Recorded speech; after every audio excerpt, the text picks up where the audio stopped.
Olá, boa tarde. Antes de mais, muito obrigada por me terem convidado para participar neste colóquio de História da Noite. Ah, Muito obrigada especialmente ao Daniel e à Lilian, que foram eles que me endereçaram diretamente o convite, tanto para participar no livro como agora no colóquio. A minha comunicação é sobre a noite em Lisboa, essencialmente durante o século XVIII. Eu tive duas colaborações no livro, uma sobre a noite do século XIX, outra mais sobre a noite do século XVIII, e agora nesta comunicação vou falar sobre a noite setecentista em Lisboa. Então, a fase pré-industrial de Lisboa estende-se mais do que a maioria das capitais europeias. Os atrasos que o terremoto criou e a consequente reconstrução da cidade fizeram com que os lisboetas esperassem até bastante mais tarde para acompanhar o passo de Paris ou de Londres. Neste sentido, será interessante considerar este estudo no panorama europeu pela especificidade que apresenta.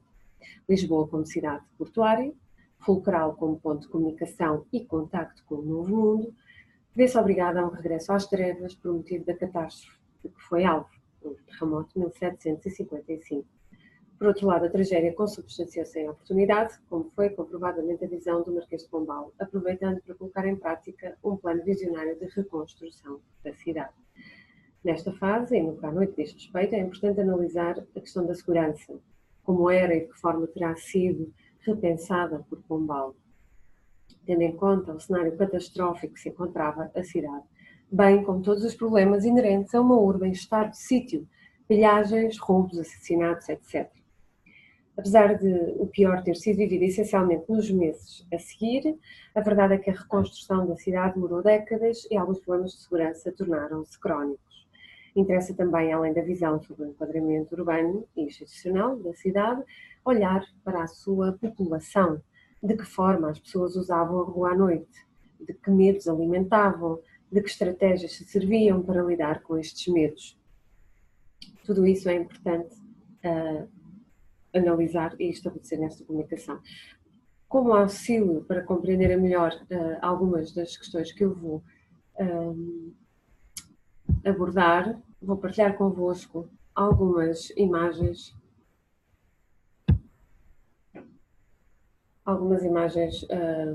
que ilustram a minha comunicação. Essencialmente, esta comunicação, então, como aqui diz, vai ser dividida em 4 partes: o terremoto e Pombal, as mudanças exteriores e interiores, a questão da segurança noturna urbana, a Rua do Povo, a vivência da Rua de Iluminação e depois, propriamente, a iluminação e a razão contra as trevas. Ou seja, eu vou focar a minha atenção principalmente na cidade de Lisboa antes de haver iluminação pública, que aconteceu apenas em 1780. E temos aqui uma imagem, para começar, precisamente do terremoto. O terremoto e consequente maremoto do dia 1 de novembro de 1755 marcaram indelevelmente a cidade de Lisboa em diversos planos. Obviamente na questão arquitetónica e urbanística, destruindo grande parte da cidade como ela existia até então, não tão obviamente no plano ideológico. Sebastião de Carvalho e Melo, o Marquês de Pombal, e então ministro de Dom José, o rei de Portugal, viu neste infeliz acontecimento a oportunidade de reconstruir a cidade e as mentalidades de acordo com os ventos iluministas que sopravam da Europa. Nós vemos aqui a cidade representada pouco tempo após o terremoto, como diz a legenda de um anónimo alemão, mas essencialmente queria chamar a atenção para aqui estão as tendas, o socorro às pessoas que foram afetadas, há aqui até um bebê, uma criança muito jovem, aqui também, mas chamo-vos a atenção aqui para a montagem de um patíbulo onde estão a enforcar criminosos, que isso foi uma parte importante, porque a cidade entrou numa espécie de estado de sítio e, como prova de que o governo não tinha perdido mão na cidade, quiseram montar estes autos de condenação, de justiça muito sumária, que ali prontamente condenavam à morte, obviamente, os criminosos que eram apanhados em flagrante a roubar até mesmo os próprios mortos, não é? Se até meados do século XVIII foi possível efetuar alguns avanços na segurança para os habitantes da cidade, ainda que a criminalidade continuasse alta, com a fatalidade do terremoto, também a estrutura de segurança municipal se desmoronou, precipitando a cidade num autêntico desastre social. A articulação entre os poderes central e local era difícil e a desordem pública tornou-se uma preocupação tão premente quanto a reconstrução da cidade.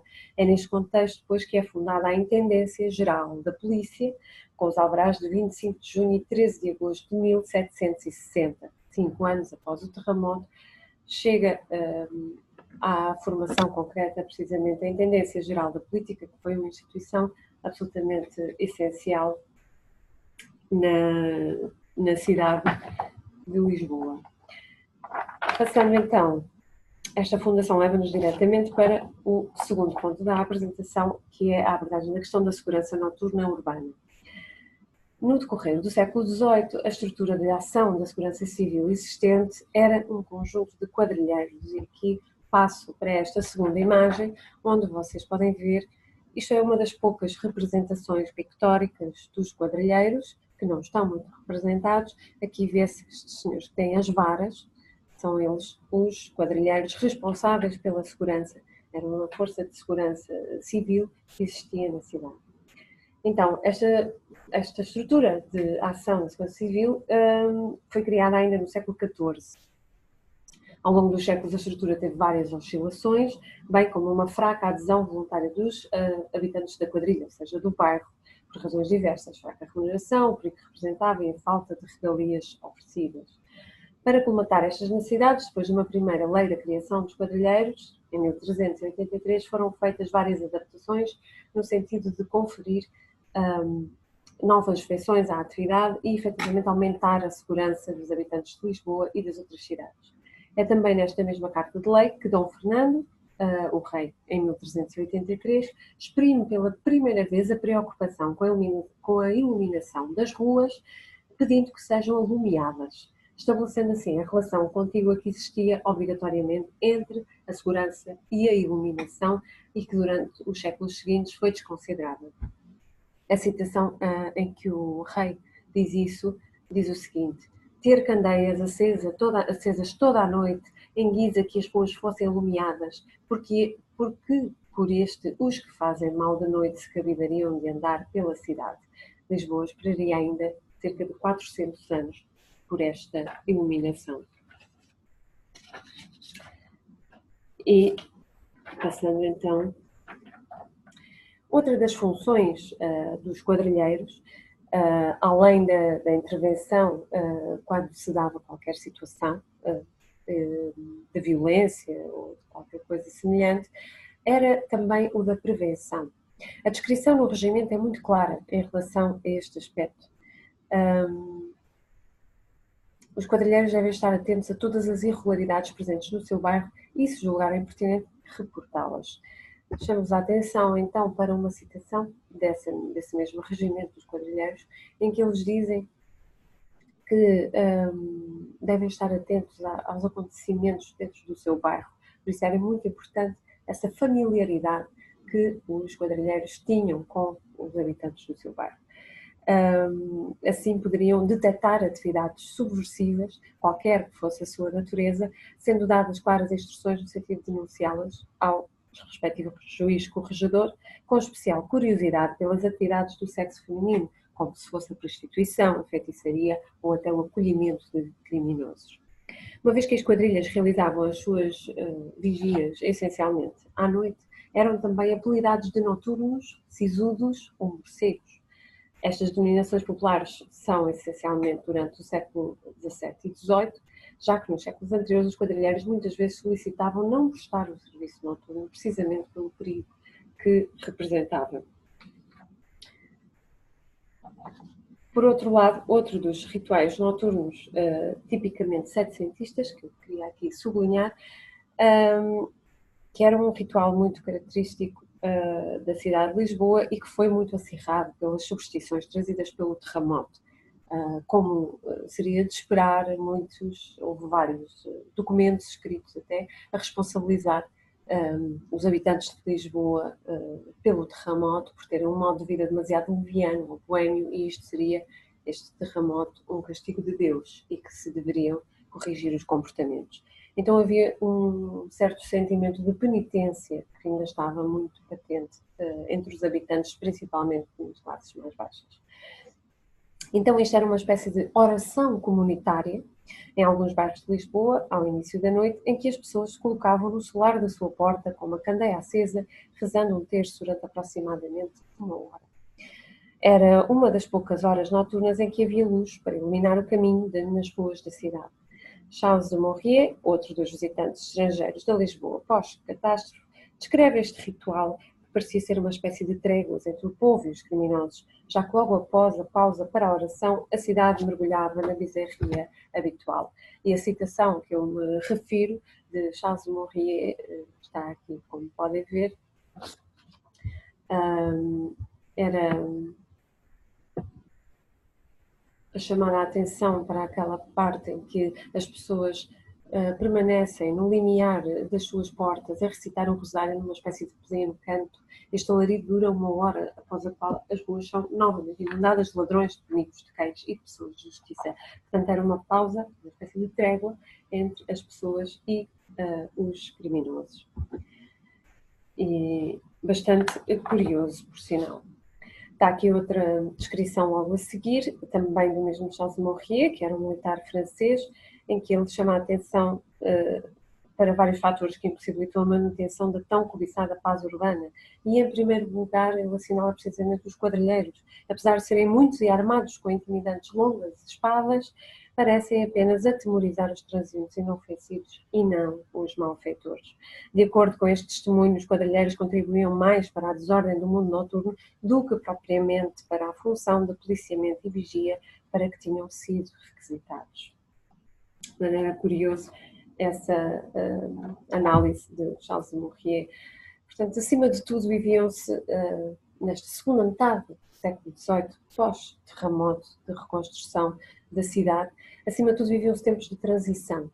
O reinado de Dom José e o despotismo esclarecido de Pombal estavam a tentar reformular Portugal em praticamente todas as áreas, a justiça, a educação, o urbanismo, a igreja, entre outros campos igualmente liberais.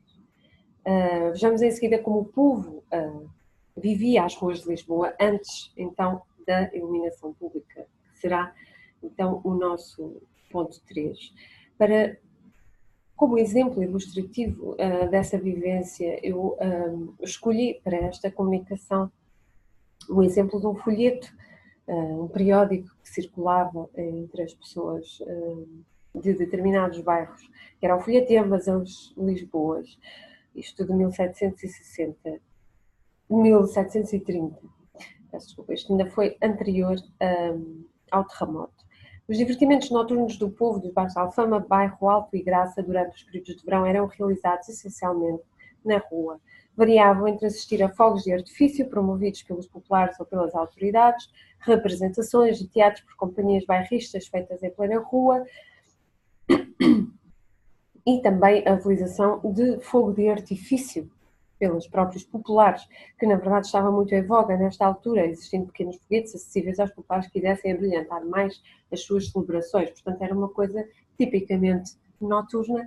O fogo de artifício não faria sentido numa outra altura, não é? Mesmo durante o inverno, a descrição de atividades noturnas continuava.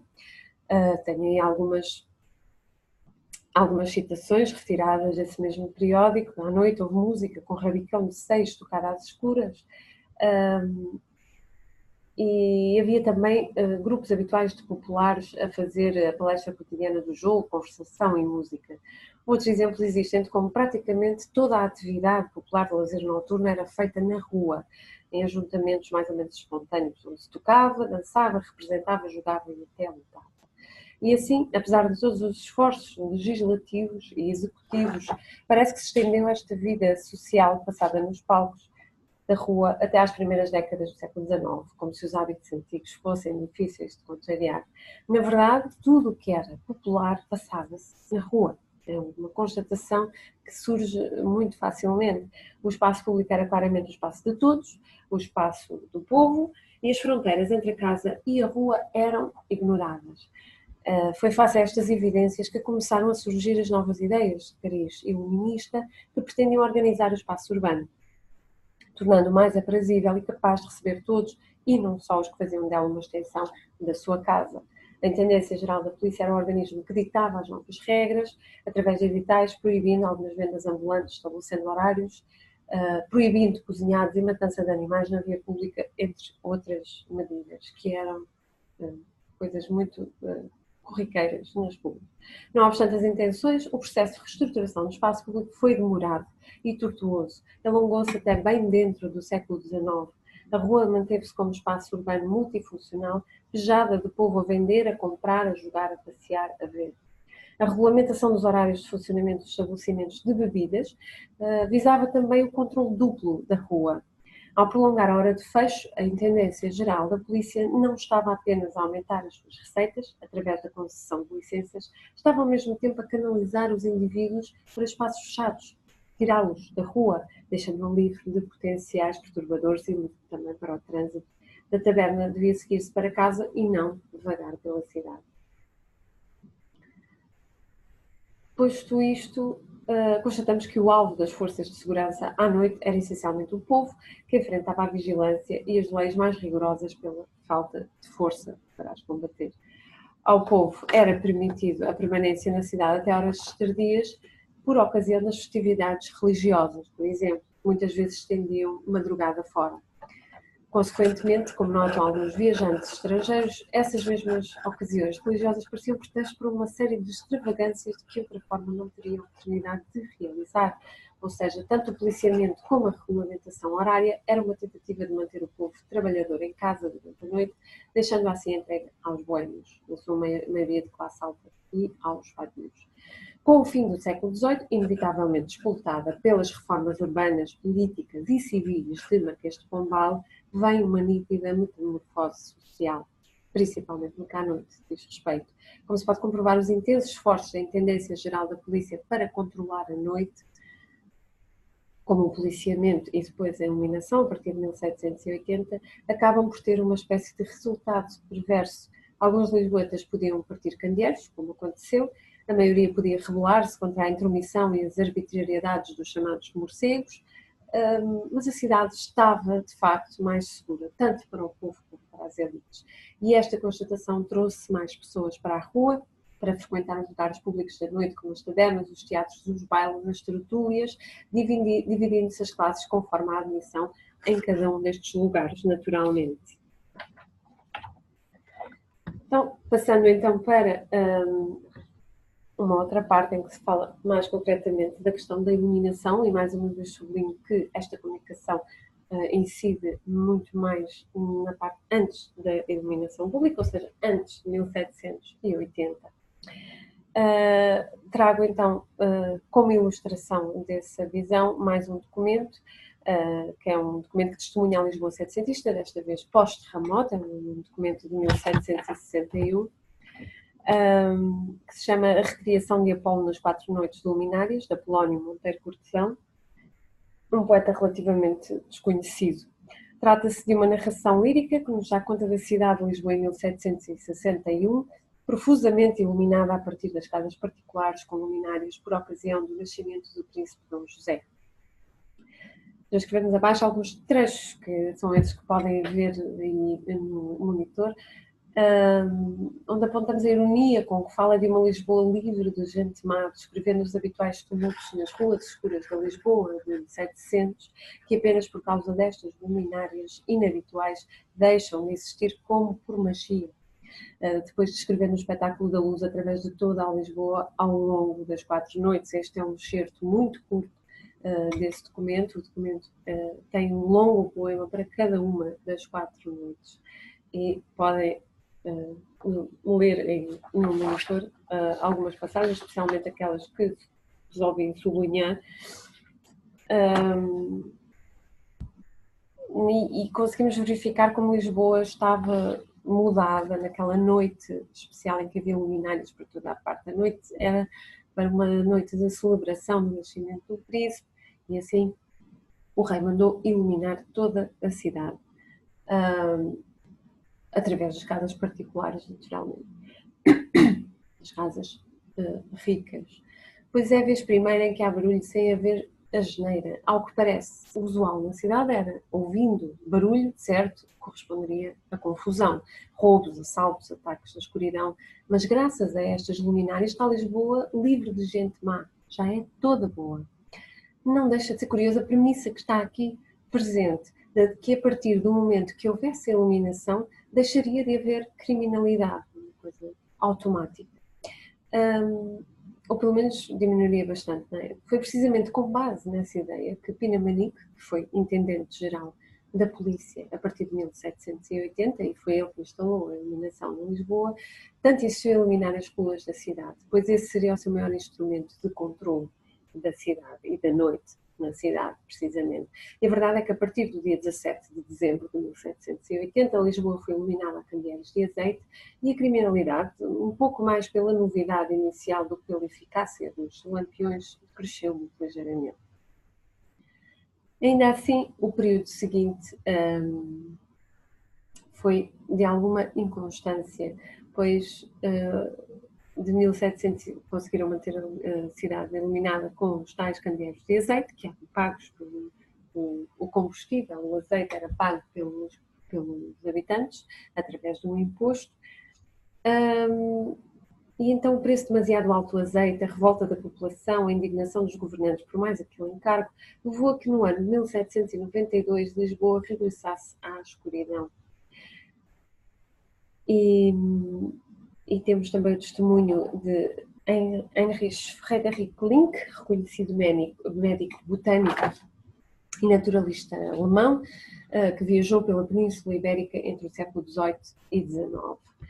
E temos aqui uma citação, um testemunho dele, em que ele diz que a cidade era iluminada, mas deixou de ser, e então regressou a uma espécie de escuridão medieval. As impressões dos estrangeiros que visitavam Lisboa apontavam geralmente as principais fragilidades de Portugal em relação a outros países europeus. A segurança, a iluminação e a higiene eram sempre fatores muito apontados, como se vê nesta passagem. E foi precisamente entre os anos 1797 e 1801, que se enquadra no período em que Link esteve aqui em Portugal e escreveu as palavras, que houve uma subida do número de assaltos e assassinatos. Constatação que isto, a rainha portuguesa, entretanto, subiu ao trono a Dona Maria I, a decretar a necessidade da formação de uma guarda real, bem como a resolução da questão da iluminação. E tenho aqui o decreto da rainha Dona Maria, em que ela faz o seu governo saber e dá a ordem para que se forme a guarda real da Polícia de Lisboa, de pé e de cavalo, para vigiar a cidade de Lisboa e para guardar pela forma e maneira que se pula no plano, para a segurança e tranquilidade da cidade de Lisboa, que na altura tinha bastante criminalidade. Então, este organismo da Guarda Real da Polícia é um organismo que há muito, Pina Manique, o intendente-geral da Polícia, que foi durante cerca de 25 anos, solicitava para o ajudar a combater a criminalidade a par da iluminação pública. Como na altura por toda a Europa se tornou mote da segurança possível pela iluminação artificial, cada candeeiro é menos um polícia. Por outro lado, a mentalidade do século XVIII português será ainda fortemente marcada pelas superstições e medos relacionados com a noite. Apesar de este tipo de receios, ou melhor, de existir um progressivo desaparecimento, ou pelo menos a atenuação deste tipo de receios, as crenças populares ainda os mantinham vivos. A noite continuava a ser um lugar de medo, de demónio. Daí o exemplo do ritual das Ave-Marias, da tal oração comunitária que falei anteriormente. Isso era obviamente, uma característica, principalmente das classes populares, esse medo ainda da noite. Além disso, lembramos a profusão de astrólogos e de bruxas ou feiticeiras que existiam e eram consultados pela futurologia ou pela superstição, para afugentar mal-olhado ou trazer proteção. Mesmo os padres usavam a oração e a sua relação próxima com Deus para afugentar demónios, como demonstra este documento da década de 30, cujo longo título é suficiente para adivinhar grande parte do conteúdo. E o título é: Escudo santíssimo e armas da Igreja contra a malícia diabólica com que espíritos imundos, juntando-se torpemente com as bruxas ou feiticeiras, as tomam por instrumentos para infestar os caminhos, inquietar as casas, aterrar os moradores com fantasmas noturnos e matar os meninos inocentes antes do batismo, tiradas da Escritura Sagrada e das orações da Igreja. Todavia, na cidade, principalmente a partir do final do século XVIII, os mitos começaram a ser gradualmente mais associados à violência perpetrada por humanos, na forma de assaltos, ataques, violações, assassinatos, do que por criaturas sobrenaturais. No imaginário urbano e tecnológico, a simbolita, a maior ameaça deixa de ser tanto um animal natural ou sobrenatural e passa a ser o criminoso, o delinquente, enfim, o homem. Na verdade, esta transposição das narrativas mitológicas para o cotidiano é uma característica do século XVIII, da mesma forma que a Igreja e a Inquisição vão paulatinamente perdendo a força e a influência no decorrer do século, começando pela expulsão dos jesuítas em 1759, pelo Marquês de Pombal, culminando com a extinção do Tribunal de Santo Ofício já em 1821, no século XIX. Assim também a razão e a tecnologia vão triunfando e destruindo os mitos de outrora. A transformação do espaço urbano provoca também a transformação dos ideários e dos medos a eles associados. Desaparece o lobisomem, aparece o criminoso, desaparece a bruxa, reaparece a prostituta. Em conclusão, constatamos que, como o século XVIII, como todas as especificidades do caso português, foi essencialmente um tempo de transição da escuridão para a luz, tanto no aspecto técnico como no aspecto cultural. A cidade de Lisboa acendeu os seus candeeiros de azeite em dezembro de 1780, mas muitas outras mudanças se embrionavam na sociedade de então e só se materializaram no século seguinte, como sabemos, o liberalismo, a Revolução Industrial e também, claro, a maturidade da sociabilidade noturna. Muito obrigada.